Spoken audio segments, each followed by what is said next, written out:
उपस्थित धर्मानुरागी भाइयों, सुशील स्नेही माताओं तथा बहनों,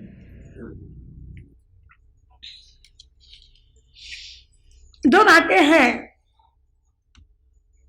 एक है अध्यात्म और दूसरा है भोग। संसार के भोग और उपभोग। अध्यात्म अधिक हो गया तो आनंद देता है, अध्यात्म अधिक हो गया तो आनंद देता है। भोगोपभोग अधिक हो जाए तो सुख देते हैं। क्या देते हैं? अच्छा बंगला बना, अच्छे पति पत्नी मिले, अच्छे बच्चे मिले, अच्छी गाड़ी मिली, अच्छा भोजन मिला, तो क्या मिलता है? सुख मिलता है। भोगोपभोग के साधन सुख देते हैं और अध्यात्म आनंद देता है। सुख का प्रतिस्पर्धी शब्द है दुख। सुख का प्रतिस्पर्धी शब्द है दुख और आनंद का प्रतिस्पर्धी शब्द,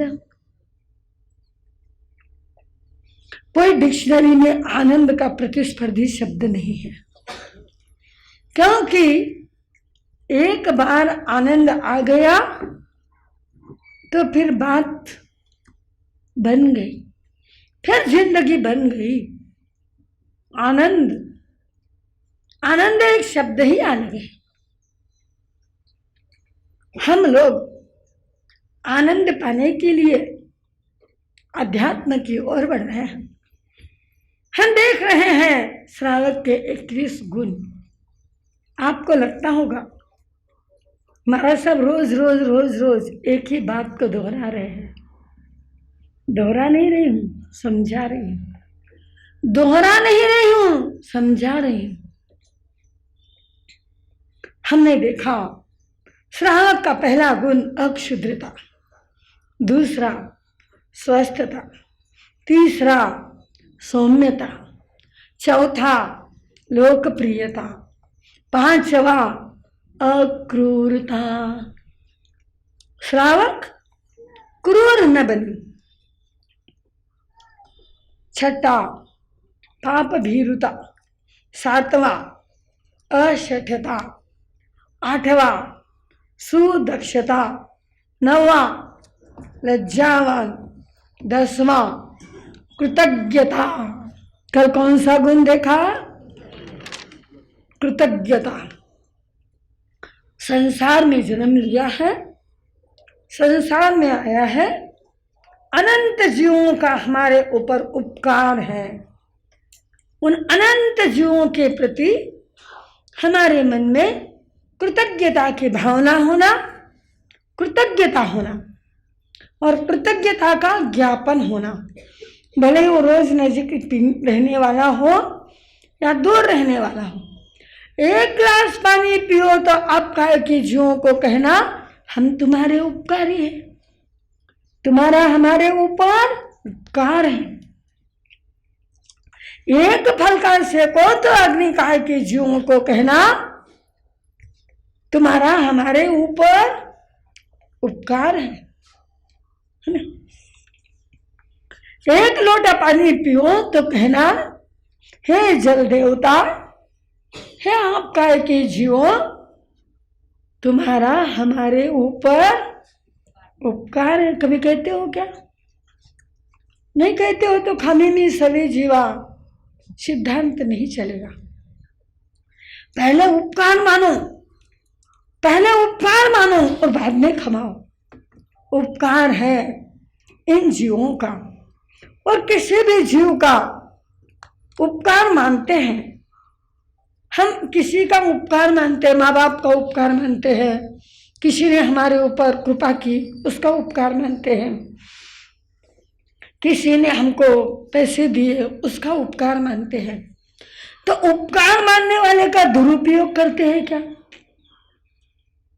समझ के लो मेरी बात। उपकार मानने वाले का दुरुपयोग करते हो क्या? नहीं करते, पक्की बात है ना। उपकार मानने वाले का दुरुपयोग नहीं होता, उपकार मानने वाले का हमेशा ध्यान रखा जाता है। तो आज का श्रावक का गुण इसी को कलेक्टेड है, इसी को कनेक्ट है, दयालुता। आज का गुण कौन सा है? दयालुता। जिनके उपकार है उनके ऊपर दया करो, जिनके आपके ऊपर उपकार है उनके ऊपर क्या करो? दया करो। आपको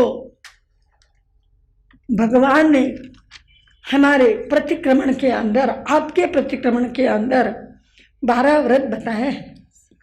किसको किसको प्रतिक्रमण आता है? श्रावकों में हाथ ऊपर करो। श्रावकों में प्रतिक्रमण किसको आता है? एक हाथ ऊपर हुआ है, आपको आता है। 2 हाथ ऊपर हुए। और बहनों में किसको किसको प्रतिक्रमण आता है? हाथ ऊपर करो। अरे वाह, फिर भी मेजॉरिटी में कम है, फिर भी कम है। और श्रावकों में तो बहुत कम है। ध्यान रखो, यदि प्रतिक्रमण ही आपको आ गया ना तो कोई सीखने की जरूरत नहीं है, कोई व्याख्यान सुनने की जरूरत नहीं है। प्रतिक्रमण का 8वां व्रत कौन सा है? अनर्था दंड। कौन सा है? अनर्था दंड। भगवान ने बताया है, एक अर्थ दंड, एक अनर्थ दंड। अर्थ दंड यानी हमारे लिए 1 गिलास पानी पीना है, पानी की जरूरत है, हमको 1 गिलास पानी पीना है, तो हमने क्या किया? 1.5 गिलास लिया, 1 गिलास पिया, 1 गिलास फेंक दिया, है ना। आधे गिलास पानी पीना है, 1 गिलास लिया, आधा गिलास पिया, आधा गिलास फेंक दिया। स्नान करना है, 1 बकेट में स्नान हो सकती है, 10-15 लीटर पानी में स्नान हो सकती है, लेकिन हमने शावर छोड़ दिया। हमने क्या किया? शावर को अब कितने बकेट लगेंगे? 1 बकेट लो, अर्थदंड है। शावर छोड़ो, अनर्थ दंड है। ध्यान रखो, जितना जिस चीज का उपयोग करना है उतना उपयोग कर लो।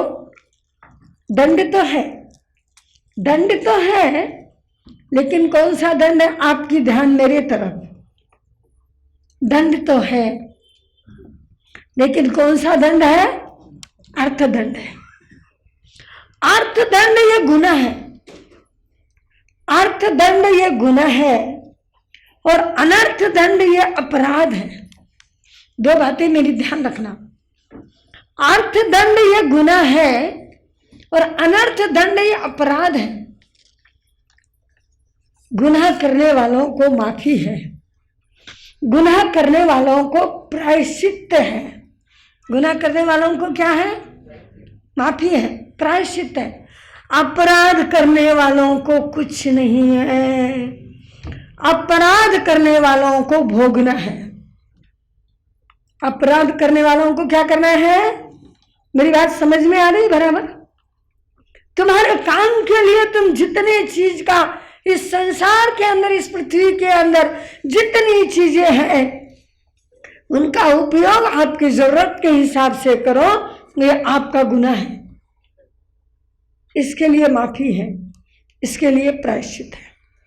लेकिन जहाँ बगीचे में चल रहे हैं, रोड पर बहुत सारे झाड़ है, चल रहे हैं, चलते चलते ही मस्ती में आए और पान पत्ती तोड़ ली, फूल तोड़ लिए। जरूरत नहीं है, जरूरत नहीं, लेकिन मॉर्निंग वॉक के लिए निकले हैं, चलते चलते क्या किया? झाड़ की पत्ती तोड़ ली। जरूरत है क्या उसकी? उसकी जरूरत है क्या? नहीं है, उसके लिए माफी नहीं है,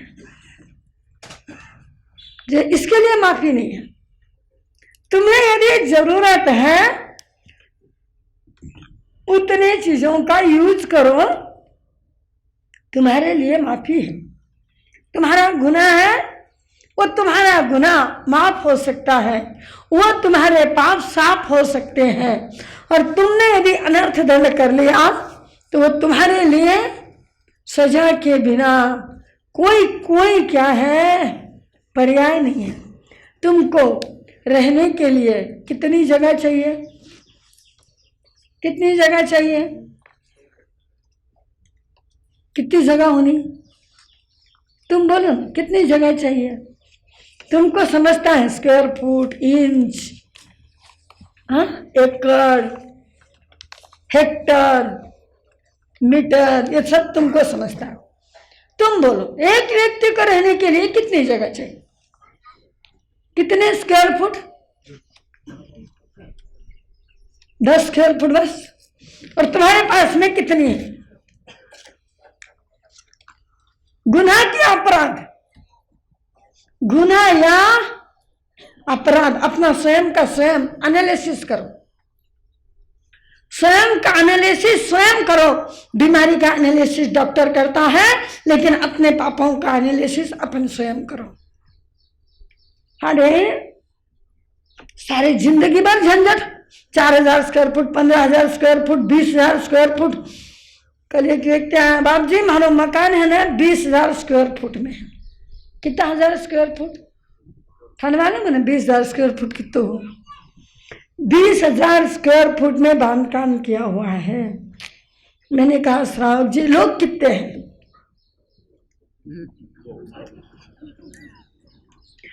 2 धनी लुगाई, 2 धनी लुगाई और 2 बच्चे और 2 कुत्ते, हाँ, और 5 नौकर। और कितने नौकर? 5 नौकर। और जगह कितने? 20,000 स्क्वायर फुट। मैंने कहा श्रावक जी तुम जब इस संसार से मर जाओगे, तुम जब इस संसार से जाओगे तो तुम्हें स्मशान में जगह कितनी मिलेगी? क्या बोलो कितनी जगह मिलेगी? गांव में स्मशान है कि नहीं?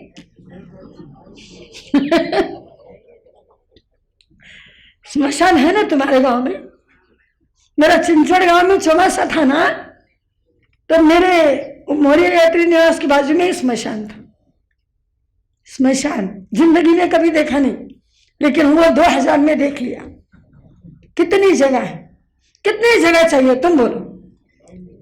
2.5 मीटर बराबर, अंदाज बराबर 3 फुट, 3.5 हाथ। 3.5 हाथ कितने समय के लिए? तुम महाराज बोलो, मेरे को नहीं मालूम। तुम बोलो 3.5 हाथ जमीन कितनी देर के लिए? कितना देर के लिए? ईमानदारी रखो ना, ईमानदारी। 3.5 फुट जमीन कितनी देर के लिए?